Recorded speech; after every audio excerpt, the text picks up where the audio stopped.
Hello and welcome back to Better Than Adventure. Between the last episode and this one, I went back and cooked the rest of the stone, and then I got the stone here. And in today's episode, I thought we would continue construction. I was brainstorming this in bed.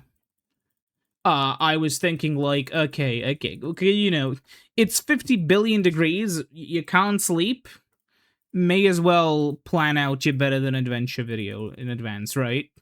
And I realized I want to use polished stone, specifically the slabs, for the flooring. Of course, I'm using the slabs, like, on this platform here. Of course, all of the other platforms will have actual walls and such.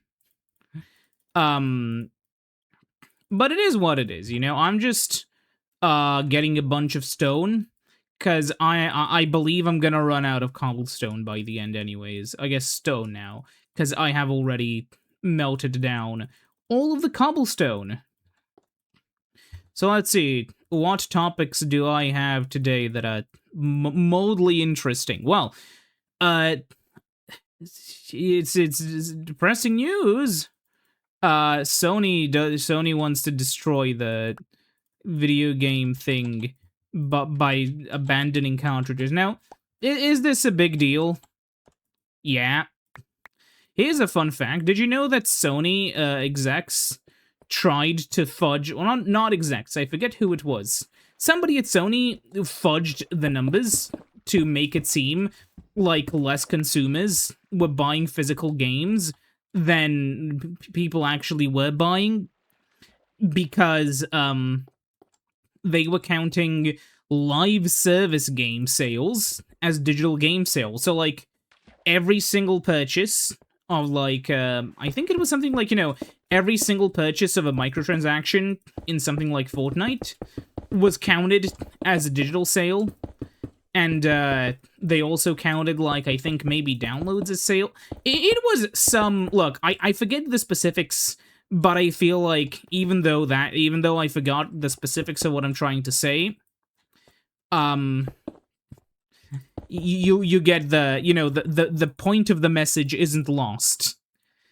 Regardless, depressing as it may be, it is kind of funny that, like, Sony has been a company built off of hubris for many years now. It's kind of funny because Nintendo kind of learned their lesson, but, yeah. It will be entertaining to see, because here's the thing, right?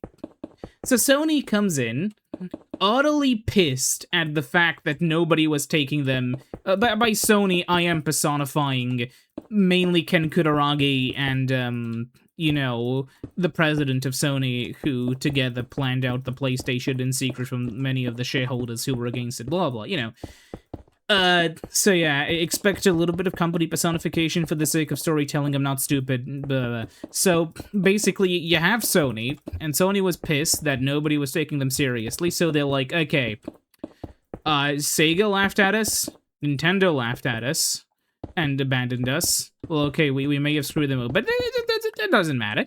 In fact, these bastards abandoned us. Somebody has to teach them a lesson. It's time to make the Sony PlayStation. And then it was such a big success that Sega throws in the fucking towel.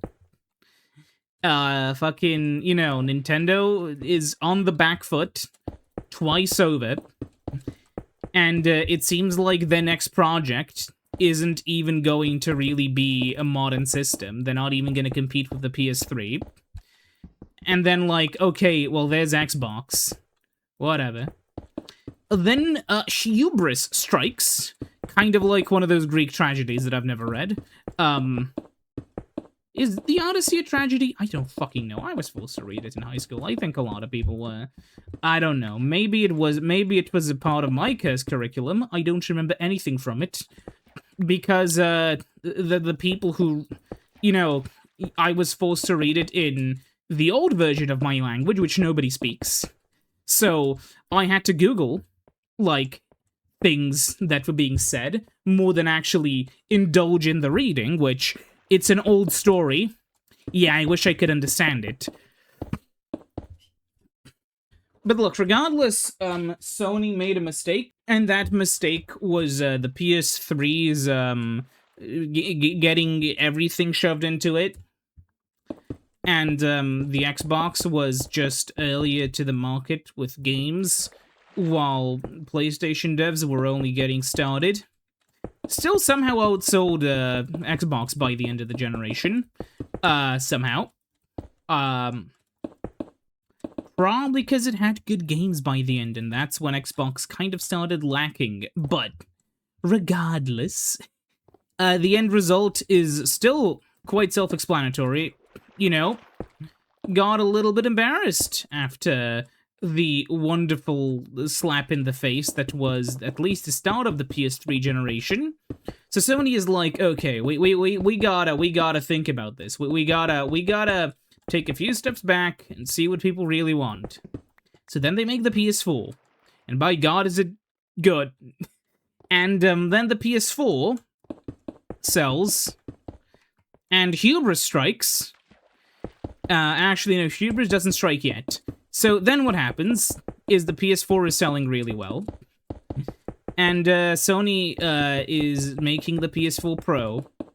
And then at some point, you know, the original PS4 drops in price because people just wanted to, like, you know, that's how things work. You know, the Pro mid-gen refresh comes out because of advancements that AMD made for... Actually, this actually happened for both companies, I believe? Yeah. And then it's like, okay, we made the Pro, let's maybe try to make some live servicey stuff. And then Fortnite happens... and the PlayStation 5 is gonna come out soon, so PlayStation's still kinda trying, but, uh-oh, at some point, PlayStation moved to America, and Jim Ryan destroyed the company. Yeah, I'm team anti-Jim Ryan. All that's happening now is basically, you know, what would have happened to a lesser company 10 years ago. Oh wait, that's when it started happening to Sony? Just not as badly as it did later? Oh, okay. So it really is a less company. But yeah, at some point in time, Sony started listening to shareholders a little bit too much, which I understand is their job, but like, fucking shareholders, man. Can't stand them. Literally the stupidest people on earth, by the way. You could get you could get the village idiot from someplace in Eastern Europe, and he would probably make more sensible business decisions than a lot of the shareholders at Sony. And he's called the village idiot. That's not a very high bar. Regardless, what then happened was, you know, recent PlayStation history. Attempt to make a live service game, implode. Attempt to make a live service game, implode. Attempt to make a live service game, implode. Oh, hey, Helldivers 2 is doing well, and so is Marathon. Beat the Destiny 2 development staff to death. Cancel Destiny 2. No Destiny 3 for you. Then it's like, you know, bad decision after bad decision. Hey, Mr. President. Hey, you hungry? No.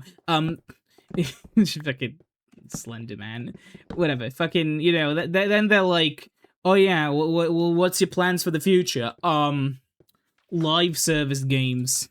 Really? Even after so many of them blew up back in your face? Yes. And then it's like, oh, by the way, I hope you enjoyed your disc games. Because, we're not making them by 2028. And we're gonna close down the PS3 and PS Vita stores, so, yeah.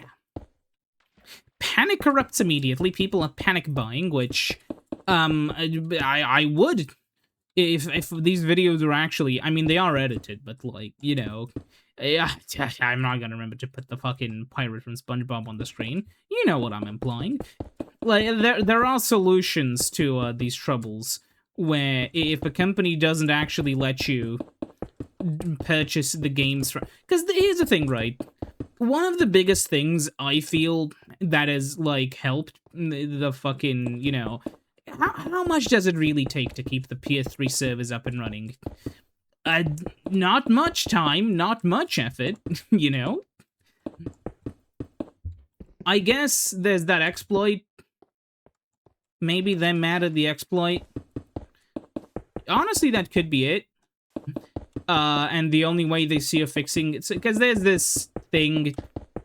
There's this piece of software which you can use to just pull stuff from the PlayStation Store. It's very bad, don't use it. But there's this thing which just lets you pull PS3 and Vita games, and I think PSP games off of it. I don't remember exactly how it works, but like, TLDR, it's a problem for Sony, maybe. But they're not selling these games anymore. I don't know, maybe the fucking... Maybe some publisher was ankle-biting them over, like, somebody fucking... I don't know. I can guess, but I don't have the answers. Regardless, all of this happening today is kind of funny. Because at the same point in time, I saw a video released on how, cartridges were actually a good thing for Mario 64. Which, I mean, yeah. Mario 64 was designed for the cartridge, and therefore, many of its design decisions were designed around that format in mind. Which, I mean, makes you really wonder, right? Like, okay, a game made for the cartridge works better with the cartridge. And then the video was kind of funny because, to use an example of a PS1 game, Chrono Trigger was used. You know? One of the famously shitty, like, ports made by Square Enix where they made the loading times abhorrently shit for no reason. No, I mean, there is a reason mechanically. They just coded it poorly, you know? And it's, yeah, and then I scroll down to the comments. The guy was acting like it was done in good faith. And I mean, like he was acting like he didn't know, and buddy, I know you know. You didn't use Chrono Trigger for no reason. If you were using a game for no reason, you would have used, like, you would have fucking used Crash Bandicoot or some shit. And the video is kind of, like, not incorrect. It's one of those things, right, where the video isn't actually incorrect in many of the things it says. It's just also, like, kind of wrong in some places. Like, it just shows the wrong number on how many PS1 games there were by, like, a huge margin. And then it's like, you know, who made you research? Did you research this with ChatGPT? No, I'm not making these accusations. But, you know, it's one of those things where, like, I don't know, man, like... And he completely ignores the fact that, like, the PS1 format was fast enough to, like, stream the entirety of Soul Reaver off the disc. And just the entire video felt very... It felt, if I'll be honest, like someone who was very mad at the PS1, or somebody who was, you know, trying to make a video proving their childhood system was better. And that wouldn't be an issue if they were correct, like if they made a video on why the PlayStation was so good. But no, I am half joking, because, and this is like the sort of like fanboyism thing, right? You can make an argument on why the GameCube has its value, because it, you know, for instance, right? You can make an argument for why the GameCube has its value, because it does. It has a lot of fun games on it. You can also make a video explaining why the GameCube was a failure. Iwata said so. And, you know, then you have, videos that you can make on why the PS2 was so good. That's also true. But the one video you can't make is explaining why the PlayStation 2 sucked. So, and if you try to, the video is gonna look really awkwardly made because you're trying to prove something, which is, kind of hard to prove. Because what is gonna be your argument, really, you know? So what many people have done is they've made videos which seem at first like, you know, oh, dude, the GameCube was so cool, you know, those kinds of videos. But then you slowly see they have another goal in mind. Specifically in regards to, like, the PS1, right? Like, if you think about what made it... You know, sorry, like, let's take the PS2 for an example, because I feel like it's a harder argument. I don't know. The thing is, right, with the PS2, you could very easily make a video where you talked about, you know, the... where you talked about how important Ocarina... Well, not Ocarina, sorry, like, Wind Waker or Twilight Princess or Sunshine were, kind of ignored most of the PS2's library. You know, you could have made a video like that. But it wouldn't just make as much, you know, sense as a video which does the same on the N64. Because the N64 just has, you know, that kind of reputation a little bit more. So the end result of that would be somebody, you know, on the GameCube, right? A lot of the time, the videos that would talk about how the GameCube was better would basically dumb down... It'd basically just be the person talking about, like... And so, the PlayStation 2's video output port was actually kind of a little bit cloudy. I'm aware that this was used for some special effects sometimes, right? But really, if you look at both of them over composite, the GameCube one, it's a lot clearer. And if you played, like, the GameCube port of some game versus the PS2 one, sometimes the GameCube one would run at a bit of a higher frame rate, and maybe the GameCube one would look a little bit sharper. And therefore the GameCube just had this value. And then you look at, like, what are these games that have better ports of them on GameCube, and it's like... maybe a couple kids' games that are probably built with the GameCube first in mind. I don't know. It is funny to see, though. But with the PS1 and N64, I would say it's arguably easier to make an N64 sort of glazing video. I mean, it is the millennial darling console after all, you know? Any millennial-era YouTuber who talked about retro games talked about the sheer wonder of the N64 back when I got my system in the Christmas of '96 with Mario 64 and Mario Kart 64. It was love at first sight. My older sibling had a PlayStation, and let's make this based. She had Twisted Metal on it, and Tomb Raider, and Crash Bandicoot. All of these games were so weird, so limiting, so clunky and janky. But my Nintendo 64 was mine. And oh, the games on it were simply so much more cheerful, so much more whimsical. You know, those kinds of videos. I know it's, like, absolutely slanderous, but, like, it is also funny. That's why I'm making the voice. And I also made the sibling a woman, because I think it's mildly funnier to have the woman have good gaming taste, you know? But the PlayStation, it could only do basic games with tank controls, like Resident Evil, which for little me was far too scary to play. And these days, the dialogue is just too bad to get involved with the story. Such a pixelated mess. You know, you can make those kinds of videos, and those kinds of videos still do remarkably well, except the PlayStation fans are a little bit louder. To be fair, one of the nicest things which has happened to the PlayStation, like, we'll call it post-mortem, like, the expanded emulation scene has just made it, a lot nicer to, discuss a lot of older games, which most people maybe haven't had the chance to, you know, ever obtain physically because they were rare. But with emulation, you know, even if a game is, like, rare, Japanese only, you can maybe find, like, an English patch or something, and it can just be really convenient. And then, on the other side of the story, you have the N64, where the library was so small that all the games worth playing are already the games everybody talks about.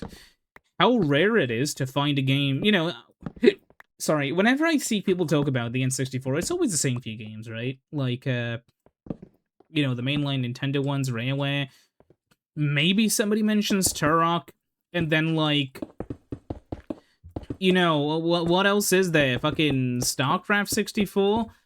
I like StarCraft, and I've played StarCraft 64 for a laugh, and then played through the entire first episode on the channel.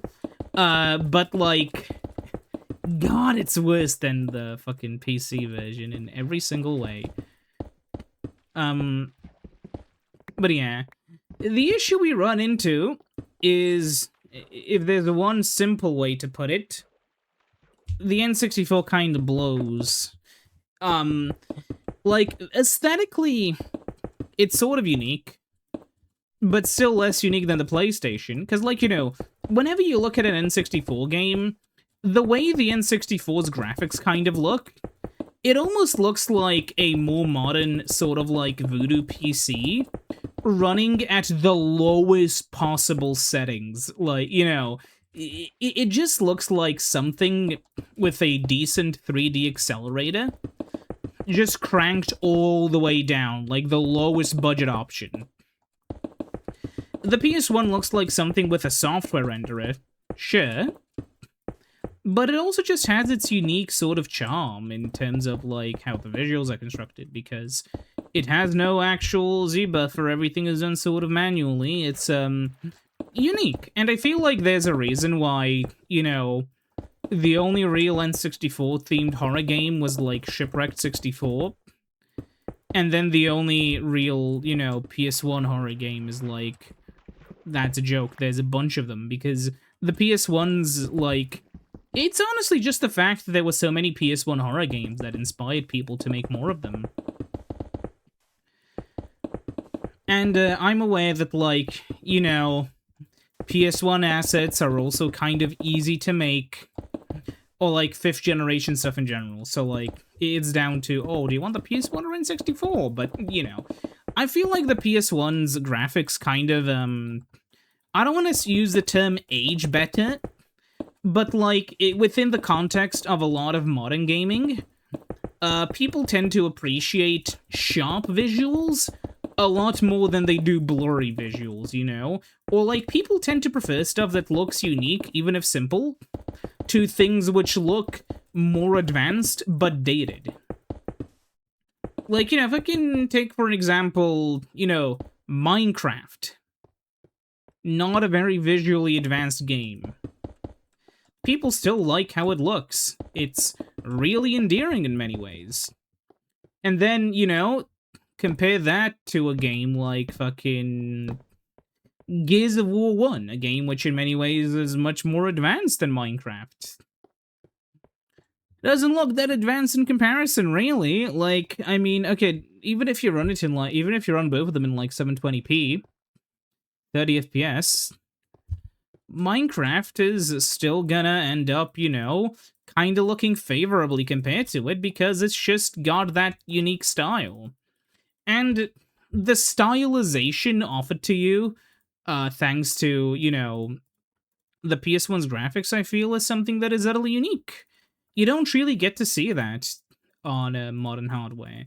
I feel like this is kind of an issue of the Saturn, where, to me, so much of its visual identity is kind of shared with the PlayStation, because in many ways, what these two systems did was more similar than many Sega fans would like to admit. Or maybe sometimes many PlayStation fans, depending on the kind of person you're talking with. But, in general, it's really that sort of vibe, where the N64 was, like, a level above in terms of technical capabilities, but it kind of felt like, is something more akin to, like, Xenoblade.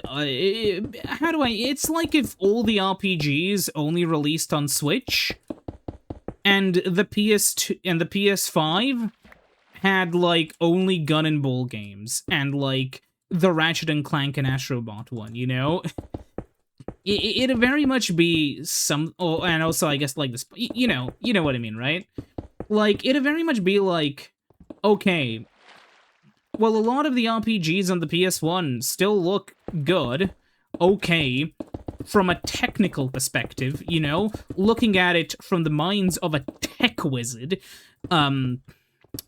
it's not as technologically advanced, but who gives a shit?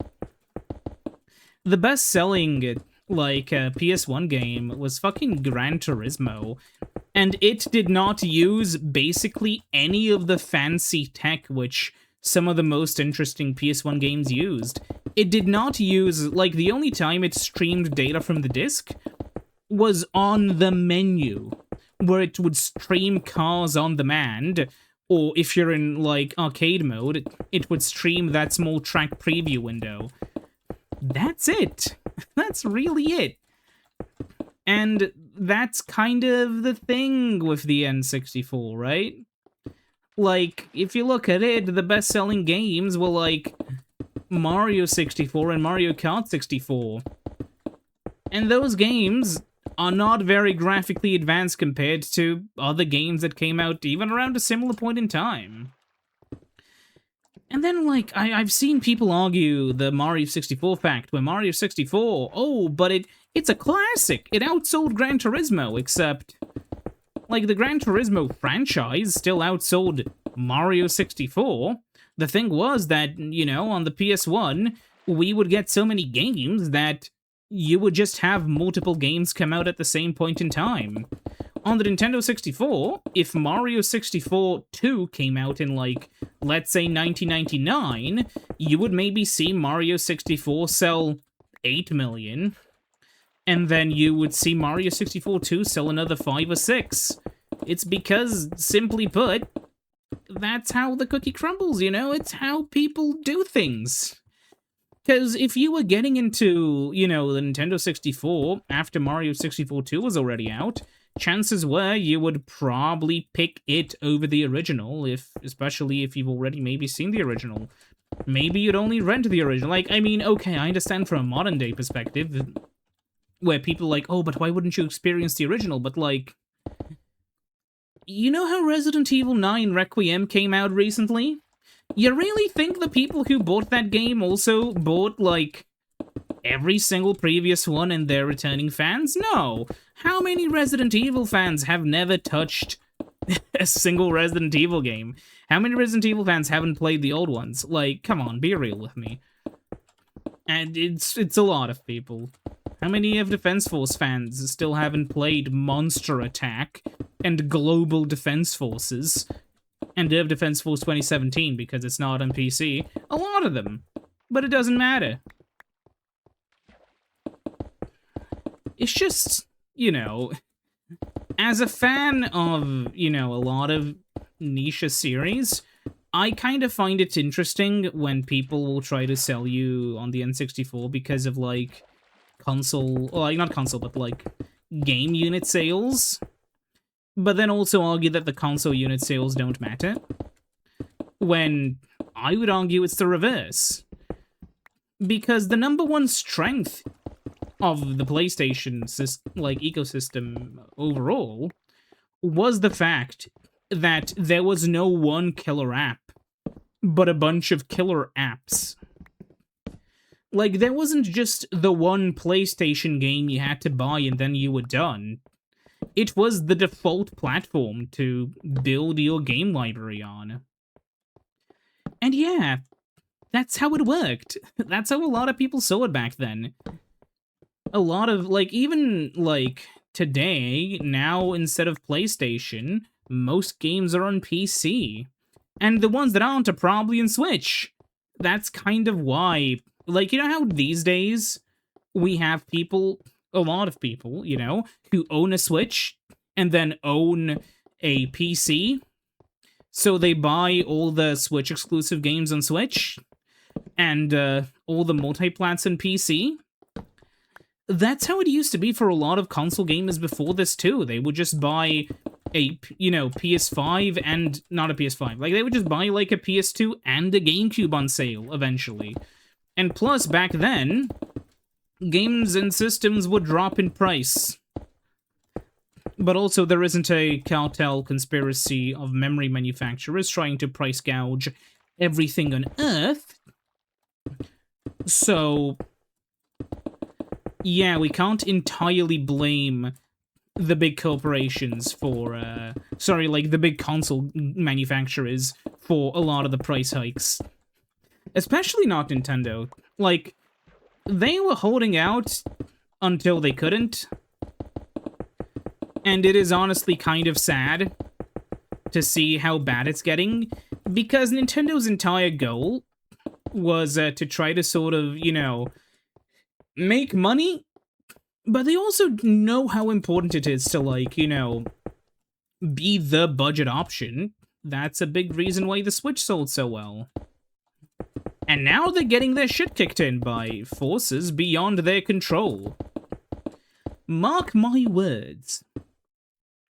When, like, in a few years, maybe not in a few years, maybe really soon, we're going to get Chinese RAM and Chinese storage. Not just companies from China who make RAM and storage from Western chips, but mainland Chinese companies who are manufacturing the very same RAM chips and very same NAND chips that the current consortium of evil bastards who are price gouging us is also making. And once that happens, you're gonna see a bunch of these little articles pop up from opinion pieces that talk about the dangers of Chinese memory. Don't fall for it. The Western governments that exist right now want to spy on you way more than any company in China or the Chinese government would ever want to spy on you. What would Uncle Xi do with your information of you not liking him? He lives in fucking China. Why does it matter what some random foreigner thinks about him? Could he gauge public opinion? He has Twitter. He can just get his, intelligence agency to gauge what people think on, social media already. And what use would there be just getting information off of you? But your own government? What?